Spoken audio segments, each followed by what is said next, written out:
নমস্কাৰ আপোনালোক সকলোকে পুনৰবাৰ স্বাগতম ননসমাই মজিদ বন্ধুসকল পলকতে চামক আজি 9টা গুৰুত্বপূৰ্ণ খবৰ প্ৰথমটো খবৰ দিল্লীত ত্ৰিপাক্ষিক শান্তি চুক্তিত স্বাক্ষৰ কৰিলে আলফাই সকলো যুক্তিসংগত দাবী পূৰণৰ আশ্বাস কেন্দ্ৰীয় গৃহমন্ত্ৰী অমিত শাহৰ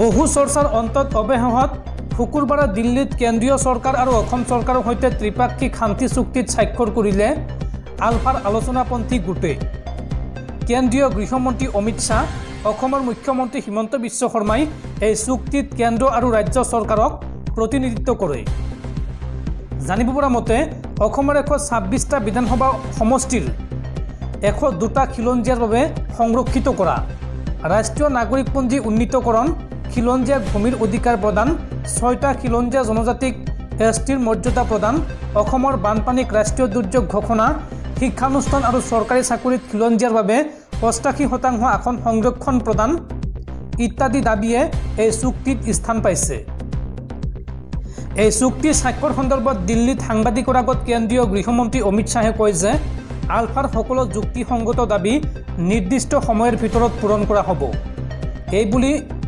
ঘোষণা কৰিছে গৃহমন্ত্ৰী অমিত শাহে লগতে সংগঠন হিচাপে আলফাক চুক্তি অনুসৰি ভংগ কৰা হ'ব উত্তৰ পূবত শান্তি আৰু স্থিতিশীলতা অনাৰ বাবে প্ৰধানমন্ত্ৰী নৰেন্দ্ৰ মোদীক কৃতিত্ব প্ৰদান কৰিছে গৃহমন্ত্ৰী অমিত শাহে এই শান্তি প্ৰক্ৰিয়াৰ সফলতা নিশ্চিত কৰাৰ বাবে কেন্দ্ৰৰ ওপৰত আলফাৰ আস্থাক সন্মান জনোৱা হ'ব বুলিও আলফাৰ নেতৃত্বক আশ্বাস প্ৰদান কৰে গৃহমন্ত্ৰী অমিত শাহে ইফালে মুখ্যমন্ত্ৰী হিমন্ত বিশ্ব শৰ্মাই আলফাৰ সৈতে হোৱা শান্তি চুক্তিয়ে ৰাজ্যত বিদ্ৰোহৰ সমস্যা বহু পৰিমাণে সমাধান কৰিব বুলি মন্তব্য কৰে অৱশ্য এই চুক্তি সন্দৰ্ভত বিতং তথ্য এই পৰ্যন্ত প্ৰকাশ কৰা নাই কোনো এটা পক্ষই ইফালে আলফাৰ আলোচনাপন্থী গোটে চুক্তি স্বাক্ষৰ কৰিলেও পৰেশ বুঢ়া নেতৃত্বাধীন আলফা স্বাধীন এতিয়াও আলোচনাৰ মেজলৈ অহা নাই পৰৱৰ্তী খবৰ অসমৰ ৰাজনীতিৰ এটা বিগ ব্ৰেকিং নিউজ এইবাৰ যোৰহাটৰ পৰা নিৰ্বাচন খেলিব মুখ্যমন্ত্ৰী হিমন্ত বিশ্ব শৰ্মাই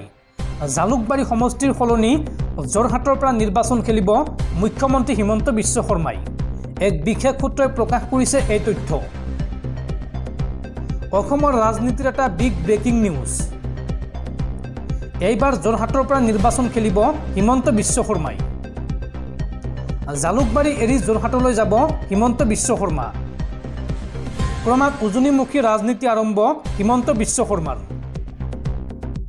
পৰৱৰ্তী খবৰ ৰাজ্যত পুনৰ সংঘটিত হৈছে এক ভয়ংকৰ ঘটনা এইবাৰ নগাঁৱৰ এখন চৰকাৰী বিদ্যালয়ৰ ভিতৰতে আত্মহত্যা কৰিছে বিদ্যালয়ৰ প্ৰধান শিক্ষকে আৰু প্ৰধান শিক্ষকৰ এই কাণ্ডৰ পিছতেই এতিয়া কান্দনত ভাগি পৰিছে পৰিয়ালৰ লোক নগাঁৱত এইবাৰ সংঘটিত হৈছে ৰাজ্য কঁপোৱা ঘটনা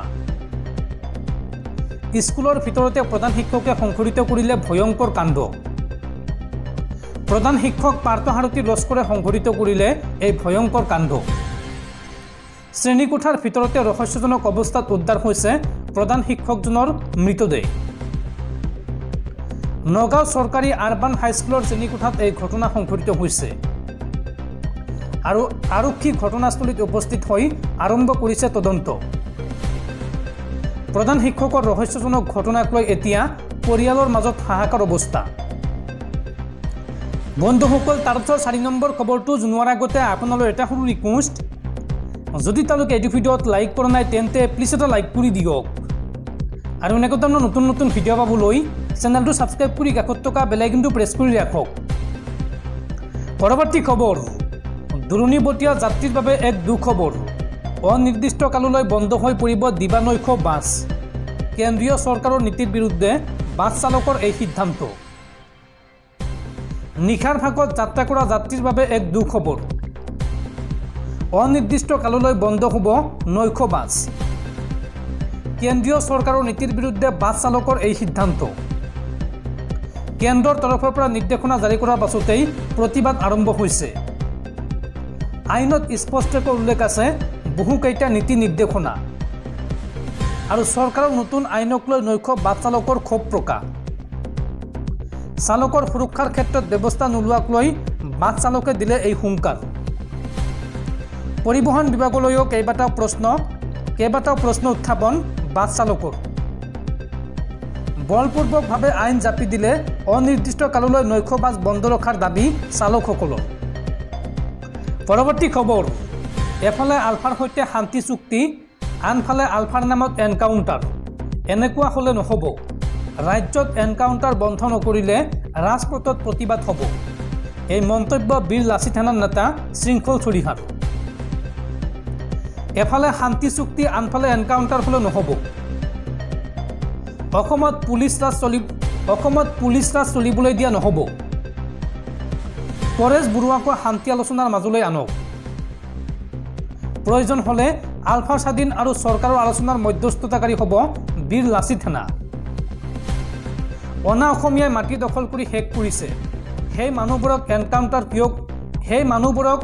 এনকাউণ্টাৰ কিয় কৰা নাই হিমন্ত চৰকাৰে? এই প্ৰশ্ন বীৰ লাচিত সেনাৰ নেতা শৃংখল চলিহাৰ। শৃংখল চলিহাই লগতে কয় যে অনা অসমীয়া ব্যৱসায়িক এনকাউণ্টাৰ কৰি দেখুৱাওক, তেতিয়া ডিজিপি জিপি সিঙক আমি গামোচা পিন্ধাম। আমাৰ খিলঞ্জীয়া মানুহক আকৌ এবাৰ পংগু কৰা হৈছে, তাত আমাৰ ক্ষোভ আছে। এনকাউণ্টাৰ বন্ধ নকৰিলে ৰাজ্যৰ ৰাজপথত প্ৰতিবাদ হ'ব। আমাৰ সন্দেহ হৈছে গুপ্ত হত্যাৰ সেই দিনবোৰ পুনৰ ঘূৰি আহিছে নেকি? এই মন্তব্য বীৰ লাচিত সেনাৰ নেতা শৃংখল চলিহাৰ। পৰৱৰ্তী খবৰ, সাৱধান, সমগ্ৰ বিশ্বৰ লগতে ভাৰততো পুনৰ আৰম্ভ হৈছে কোভিডৰ ধ্বংসলীলা। আৰু বিগত 24 ঘণ্টাত পুনৰ কৰোনাত আক্ৰান্ত হৈ 6জন লোকৰ মৃত্যু হৈছে। আৰু বিগত 24 ঘণ্টাত দেশত পুনৰ 702জন লোকৰ দেহত ধৰা পৰিছে কোভিড পজিটিভ। আপোনাৰ জ্বৰ, মূৰৰ বিষ, কাহ, শৰীৰৰ বিষ হ'লে সাৱধান হওক, কিয়নো দেশজুৰি কোভিডে পুনৰ সৃষ্টি কৰিছে ত্ৰাসৰ। কোভিড-19ৰ নতুন ভেৰিয়েণ্ট JN.1ৰ সংহাৰ আৰম্ভ হৈছে দেশত। দ্ৰুতগতিত বিয়পিছে এই মাৰাত্মক ভাইৰাছ। বিগত 24 ঘণ্টাত 5জন লোকৰ মৃত্যু হৈছে দেশত। লগতে 702জন লোক নতুনকৈ কৰোনাত আক্ৰান্ত হৈছে। আৰু এতিয়ালৈকে দেশত সক্ৰিয় ৰোগীৰ সংখ্যা 4097 জনলৈ বৃদ্ধি পাইছে। দেশৰ ভিতৰতে কেৰালাত সৰ্বাধিক লোক আক্ৰান্ত হৈছে কৰোনাৰ নতুন ভেৰিয়েণ্টত। আৰু এই সন্দৰ্ভত বিশ্ব স্বাস্থ্য সংস্থাই সকলোকে সজাগ হোৱাৰ নিৰ্দেশ দিছে। পৰৱৰ্তী খবৰ, নিষিদ্ধ ঘোষিত উগ্ৰপন্থী সংগঠন আলফাৰ সমৰ্থনত সামাজিক মাধ্যমত পোষ্ট কৰি এইবাৰ গ্ৰেপ্তাৰ হ'ল এইগৰাকী চৰকাৰী কৰ্মচাৰী। নগাঁৱত সংঘটিত হৈছে এক চাঞ্চল্যকৰ ঘটনা। চৰকাৰী কৰ্মচাৰীক আলফাৰ সন্দেহত গ্ৰেপ্তাৰ কৰা হৈছে। নগাঁও পৌৰসভাৰ এগৰাকী নিম্নবৰ্গৰ সহায়কক আৰক্ষীয়ে কৰিলে গ্ৰেপ্তাৰ। গ্ৰেপ্তাৰ হোৱা নিম্নবৰ্গৰ সহায়কজনৰ নাম ধৰ্ম দত্ত। ধৰ্ম দত্তৰ বিৰুদ্ধে সামাজিক মাধ্যমত আলফাৰ সমৰ্থনত দিছিল পোষ্ট। আলফাৰ সমৰ্থনত পোষ্ট দিয়াৰ পিছত হৈছিল অসম আৰক্ষীৰ দৃষ্টিগোচৰ। আৰু ইয়াৰ পিছতে গ্ৰেপ্তাৰ কৰা হয় ধৰ্ম দত্তক। গ্ৰেপ্তাৰ হোৱা ধৰ্ম দত্তৰ ঘৰ নগাঁও জিলাৰ উৰিয়া গাঁৱত।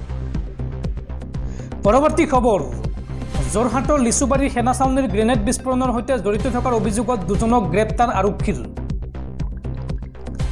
তিতাবৰত আলফাৰ লিংমেনৰ সন্দেহত আৰক্ষীৰ আতিশায্যৰ বলি হৈ আত্মহত্যাৰ পথ বাছি লোৱা দীপাংকৰ গগৈৰ ন্যায়ৰ বাবে ৰাইজ তথা বিভিন্ন দল সংগঠনে ধাৰাবাহিকভাৱে প্ৰতিবাদ কৰি থকাৰ সময়তে আৰক্ষীৰ অনুসন্ধানেও নতুন গতি লাভ কৰিছে।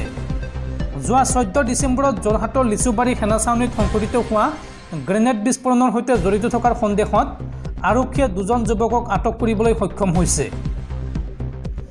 আনহাতে জব্দ কৰা হৈছে এই ঘটনাত ব্যৱহৃত এখন পালচাৰ বাইক। বাইকখনৰ নম্বৰ AS03AG9945। ধৃত 2 যুৱক্ৰমে অচ্যুত গগৈ আৰু এজনৰ নাম বিৰাজ কছাৰী। ইয়াৰে অচ্যুত গগৈৰ ঘৰ তিতাবৰৰ ৰঙাজানৰ 2 নং মৰাণ গাঁৱত। পেছাত তেওঁ গাড়ীৰ হেণ্ডিমেন। আনহাতে বিৰাজ কছাৰীও তিতাবৰৰ এটা তেল ডিপুত শ্ৰমিক ৰূপে কৰ্মৰত। আৰক্ষীয়ে বিৰাজ কছাৰীক তিতাবৰৰ পৰা আটক কৰাৰ লগতে অচ্যুত গগৈক মৰাণৰ খটখটি অঞ্চলত এখন ট্ৰাকত ডিব্ৰুগড়ৰ পৰা যোৰহাট অভিমুখে আহি থকা অৱস্থাত আটক কৰিছে। আৰক্ষীৰ সূত্ৰই প্ৰকাশ কৰা তথ্য অনুসৰি দীপাংকৰ গগৈৰ মোবাইলৰ পৰা পোৱা তথ্যৰ ভিত্তিতে এই 2 যুৱকক আটক কৰিবলৈ সক্ষম হৈছে।